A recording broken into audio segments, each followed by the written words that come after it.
भरत जी ने सब छोड़ करके अपने पुत्र को राजा बना करके और गंडकी के तट पर चले गए।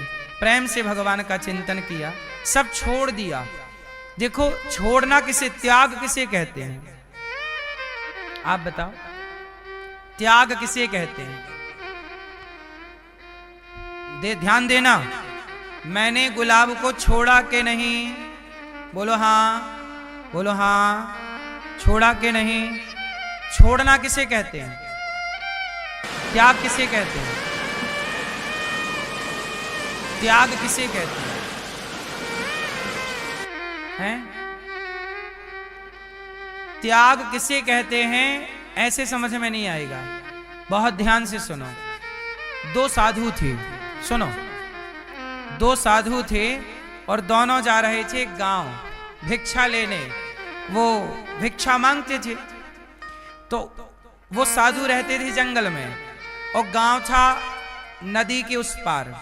तो उस पार जाते थे और भिक्षा मांग के लाते थे, कुटिया पे खा पी के भजन करते साधु। दो साधु, दोनों जवान नए साधु थे, बच्चे, लगभग 25 साल की आयु रही होगी दोनों की। नए नए साधु बने थे, नए नए भक्ति के मार्ग में लगे थे। गुरुजी कुटिया पे थे, चेला भिक्षा मांगने गए। तो दो साधु गए नदी के किनारे। अच्छा, वहां एक सुंदर लड़की नदी के किनारे साधुओं से बोली कि महाराज, हमसे तैरना नहीं आता और मैं रास्ता भटक गई हूं, वो मेरा गांव है, जरा मुझे पार लगा दो। कैसे पार लगाऊं? बोले आप अपने कंधे में बिठा के पार लगाओ। अब साधु, और वो सन्यासी थे, वो सन्यासी का धर्म है, नियम है कि वो स्त्री का स्पर्श नहीं करते। और लड़की बोली कि हमें, या हम डूब जाएंगे, पानी का मौसम हो रहा है, पानी, नदी में थोड़ा पानी भी ज्यादा है, या तो हम डूब जाएंगे, या तो हम यहाँ रहेंगे जंगल में तो कोई शेर भालू खा जाएगा हमें, हम असुरक्षित हैं, कृपया आप हमारी मदद कीजिए। एक साधु बोला, नहीं, तुम लड़की हो और हम साधु हैं, हम तुम्हारा स्पर्श नहीं कर सकते, अरे हम मर जाएंगी। अरे कोई बात नहीं, तुम कुछ भी करो। दूसरा साधु बड़ी देर से सुन रहे थे, उन्होंने अपने कंधे पे उस लड़की को बिठा लिया। साधु ने अपने कंधे पे लड़की को बिठाया, वो लड़की भी जवान थी, सुंदर थी। वो लड़की को कंधे पे साधु ने बिठाया और बिठा के बढ़िया पार लगा दिया। और जब पार लगाया तो दूसरा साधु, क्यों रे, तू तो सन्यासी है, लड़की को पार लगाया, चल गुरुजी से बताएंगे। अब भैया वो पूरे गांव में भिक्षा तो मांगी, और भिक्षा मांग करके आया। गुरुजी गजब हो गया। क्या हुआ? गुरुजी आज इसने एक लड़की को छुआ है, कंधे पे बिठाया है, हम सन्यासी हैं, स्पर्श करना पाप है, और इन्होंने कंधे में बिठाया, हाँ, और पकड़ा भी था हाथ से उसको। गुरुजी ने कहा, क्यों आपने लड़की को कंधे में बिठाया है? तो वो संत ने कहा कि गुरुजी, मैंने तो उस लड़की को कब का कंधे से उतार दिया, इन्होंने अभी तक अपने कंधे पे बिठा रखा है। मैंने तो कब का उस लड़की को उतार दिया, वो चली भी गई, और इन्होंने अभी तक उसे अपने। अब बताइए, सच बताइए, कंधे पर बैठाया किसने? जिसने बैठाया वो, या जिसने नहीं बैठाया वो? हैं? हैं? जिसने नहीं बैठाया उसी ने बैठाया कंधे पर, और जिसने बैठाया उसने नहीं बैठाया। क्या समझ में आ रहा है? इसका मतलब यह हुआ कि छोड़ना इसे नहीं कहते। छोड़ना शरीर का छोड़ना छोड़ना नहीं है, मन से जो छूट जाए, भीतर से जो छूट जाए वही छूटना है। अब यदि बाहर से आपने छोड़ भी दिया पर ध्यान उसी का है तो कहां छोड़ा आपने? आपने पत्नी छोड़ दी, आपने परिवार छोड़ दिया, पर जंगल में बैठ के भी आप स्त्री का ध्यान कर रहे हैं तो कहां छूटी? पैसा छोड़ दिया और जंगल में बैठ के भी पैसे का ध्यान है तो कहां छूटा? छूटने का मतलब यह है कि पैसे के ढेर में बैठो और पैसे के ढेर में बैठकर भी ध्यान भगवान का हो, पैसे का ध्यान ना हो, वो त्याग है। स्त्रियों के साथ रहते हुए भी स्त्रियों में मन ना लगे, भगवान में मन लगे, वो त्याग है। एक आदमी बोला हम तो हलवा नहीं खाते, भाई साहब हलवा खाओगे कैसा, मिलता ही नहीं।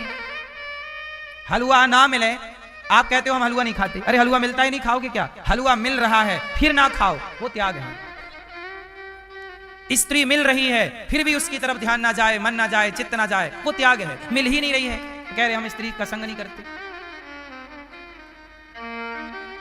इसलिए त्याग का मतलब, छोड़ने का मतलब ये छोड़ना। आप लोग सोचते हैं आजकल लड़के लड़की आ जाते हैं, गुरुजी हम घर छोड़ के आ गए, हम परिवार छोड़ के आ गए, अब वृंदावन में भजन करेंगे, सब छोड़ के आ गए। लेकिन यहाँ के भी मोबाइल में इंस्टाग्राम चल रहा है।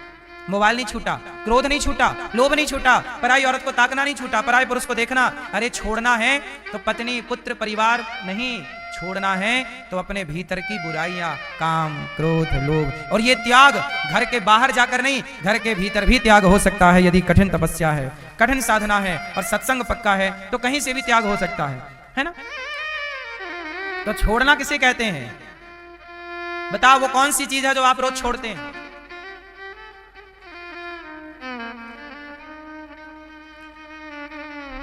आप लोग, मैया सो गई मेरी मां। सुनो, आप लोग बताओ, अपना अपना घर छोड़ के यहां आए हो, सच बताओ, कथा में बैठते हो तब तो ठीक लगता है आपको, लेकिन कथा के बाद भी आपका थोड़ा बहुत ध्यान घर की तरफ रहता ही रहता है। ये बात सही है कि गलत है? लेकिन एक बात बताओ, आज आप लोगों ने सवेरे मलमूत्र किया होगा, तो क्या मलमूत्र करने के बाद दोबारा उसकी याद आई? कहां गया होगा? सुसु कहां गई होगी? याद आ रही है उसकी?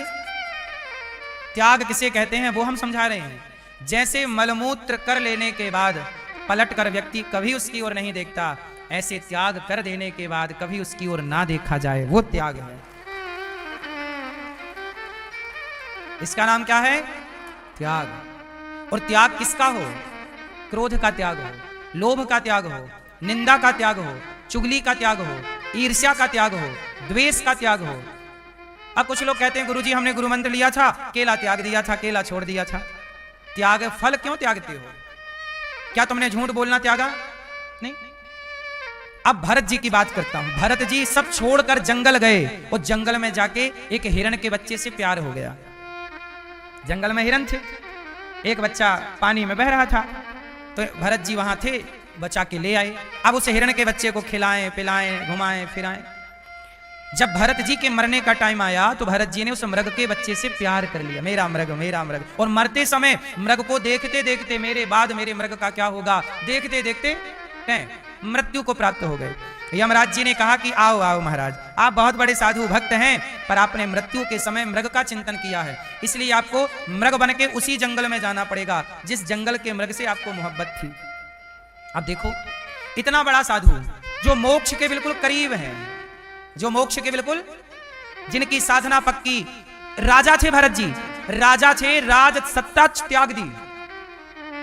राजाओं की तो ढेर पत्नियां होती हैं, पत्नी का सुख त्याग दिया, पुत्र त्याग दिए, सोना चांदी हीरा मोती शासन त्याग दिया, लेकिन एक मृग में आसक्ति हो गई।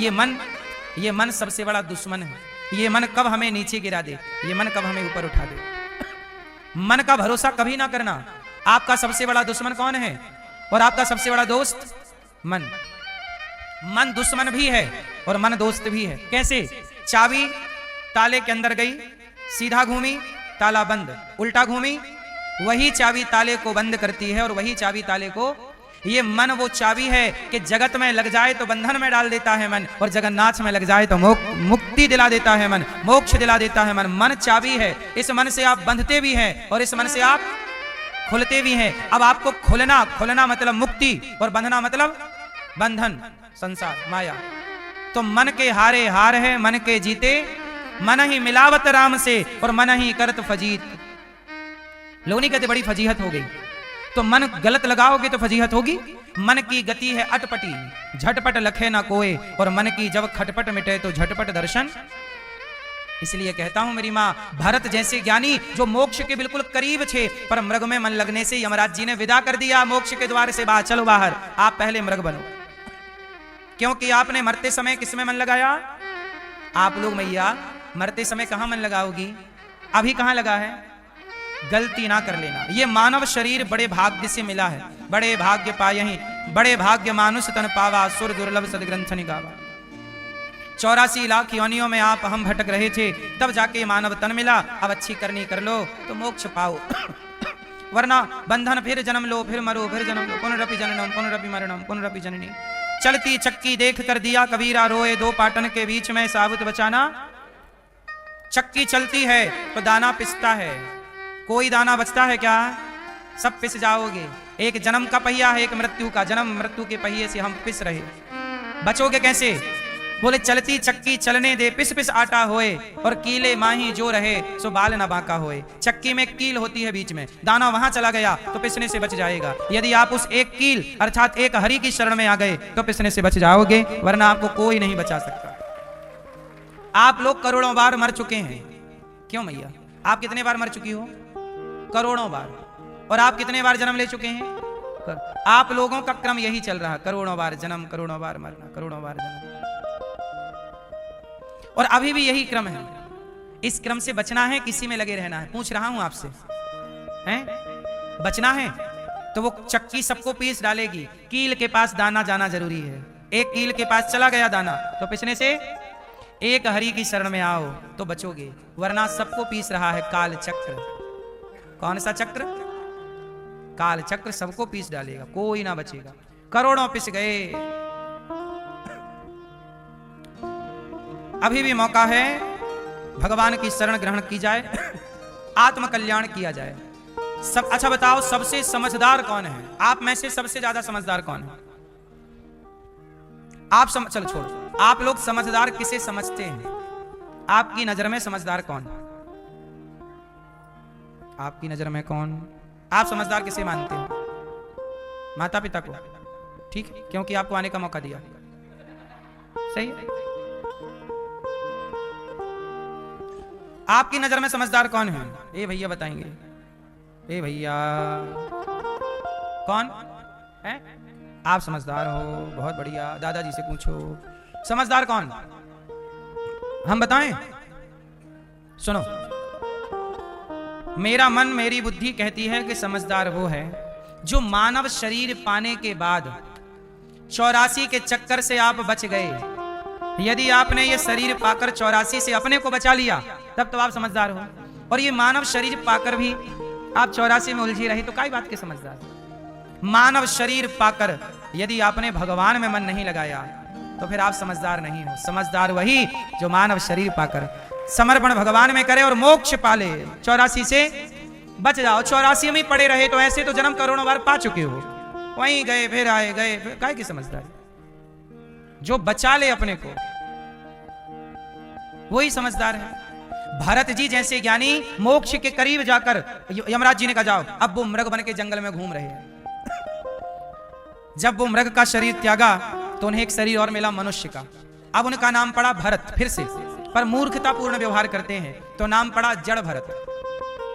और जड़ भरत जी तपस्या और त्याग के बल पर वो अपना सारा पूर्व जन्म जानते थे कि मैं एक मृग में मन लगाने से ये मैं देखो फिर भटक, मैं कब का मोक्ष पा लिया होता, इतना लेट हो गया। मैया सुनो, आप लोग भी ना मोक्ष के बहुत करीब खड़े हो, अभी भी मैं भी खड़ा हूं और आप भी। ये मानव शरीर जिसने पाया, जितने मनुष्य हैं सब मोक्ष के बिल्कुल करीब हैं। अब यहां से जब आप फिसलोगे ना तो 84 लाख सीढ़ियां नीचे जाके धम्म से गिरोगे। 10वीं में बच्चा फेल हुआ तो फिर पाठ 1 पढ़ना पड़ेगा, फिर 2, फिर 3, लेसन 1, लेसन 2, लेसन 3। बोलो हाँ। गलती यदि यहां से हुई मनुष्य से तो सीधा 84 सीढ़ी नहीं, आप 84 लाख योनियां पार करके ये मानव तन पाए हैं। अब यहां से ना गिरना, यहां तो आए हो तो पालो, सार्थक कर लो। वरना आज मैं गंगा जी गया हरिद्वार, तो वहां मैंने देखा कि जिस घाट में मैं नहा रहा था उस घाट में ना वो गधे के ऊपर बोरी ऐसी बांधकर और बालू भर भर के उनसे ढो रहे थे लोग। गधे सारी जिंदगी बोझा ढोते हैं और गंगा जी पार कर रहे थे। वो उनके गर्दन तक पानी डूब के उस पार जाके बालू भर के फिर इस पार लाते थे सवेरे सवेरे। मैं भी जब गंगा जी में गया तो ठंडा पानी था और वो गधे 100-200 चक्कर लगाए होंगे। वो खाते हैं और बोझा ढोते हैं, खाते हैं वो झाड़ू होते हैं। चैनल को सब्सक्राइब करो पहले, हाँ सोचो जल्दी आपको करो भी मुझे